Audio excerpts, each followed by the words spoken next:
Africa is not poor. I know that sentence can feel almost offensive to say out loud. We've heard the opposite for so long that it feels like common sense. Like gravity. Like something you're not supposed to question. But stay with me for a second.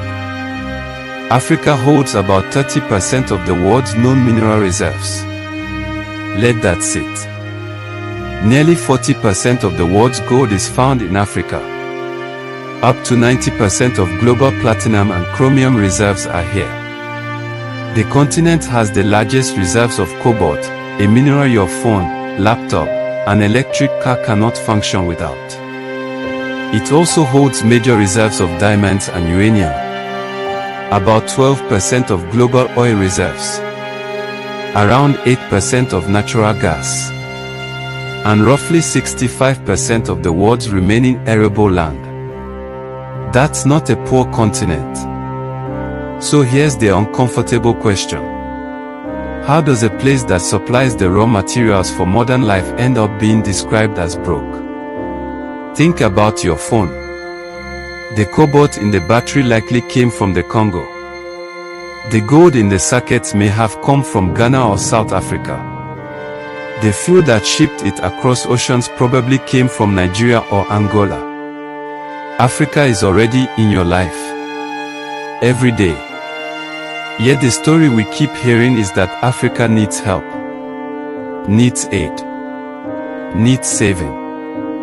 Here's the truth most people never sit with. Africa is not poor. Africa is being drained. And once you understand how the money lives, the entire story changes. When people say Africa is poor, what they usually mean is this. They mean Africans don't have enough money. But poverty isn't really about money. It's about control. Here's what I mean. If you sit on land rich with gold, oil, and minerals, but someone else decides how much those resources are worth. If someone else decides who buys them. If someone else decides where the profits are kept. Are you actually rich? Africa has resources in abundance. What it lacks is control over the systems that turn those resources into long-term wealth. And that difference matters more than anything else. Because wealth isn't created when something is dug out of the ground. It's created when that thing is processed, branded, traded, and owned. Africa mostly sells raw materials. Other parts of the world sell finished products. That gap is where money lives. And this setup didn't happen by accident. During colonial rule, African economies were designed for one purpose. Extraction. Railways were built, yes. But look closely at where they went. From mines to ports. From plantations to ports. Not between African cities. Not to strengthen local trade. The design was clear. Move value out, fast. And when independence came, the design didn't disappear. It was inherited. After independence, many African countries became politically free but economically boxed in. Flags changed. Anthems changed. Leaders changed. But the economic structure mostly stayed. Countries still exported raw materials. Still imported finished goods. Still depended on foreign currencies and foreign markets. So control didn't vanish. It just became quieter. Instead of soldiers and governors, it showed up as contracts. As trade agreements.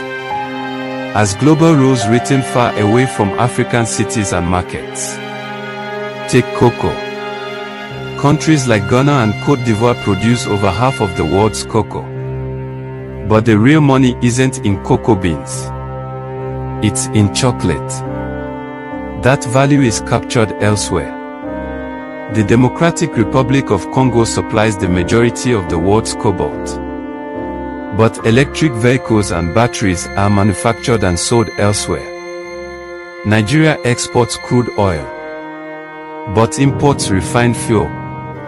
Africa sells cheap, then buys back expensive. Again, and again, and again. Each time, value leaves the continent. Not because Africa lacks resources, but because it lacks control over what happens next.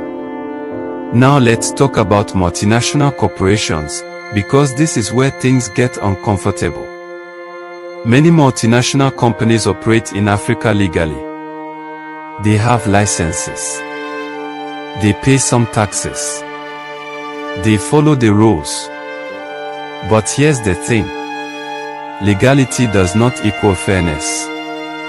Here's a common setup. A company extracts minerals in Africa. It sells those minerals to another branch of itself in a different country, often at a very low price. That second brand then sells the product at full market value. On paper, the African operation barely makes a profit. In reality, the profit has already been moved. This is called profit shifting. And it's one of the biggest ways money leaves Africa every year. Estimates suggest Africa loses tens of billions of dollars annually through profit shifting and illicit financial flows. More than the continent receives in foreign aid. Let that sink in. Africa gives away more than it gets back. But because this happens through spreadsheets and contracts, not guns, it doesn't feel like theft. It feels like business. Then there's debt. Debt sounds normal. Responsible, even. Countries borrow. People borrow. Nothing unusual. The problem isn't borrowing itself. It's how the debt is structured. Many African countries borrow in foreign currencies like dollars or euros. But they earn money in local currencies. So when exchange rates change, debt grows.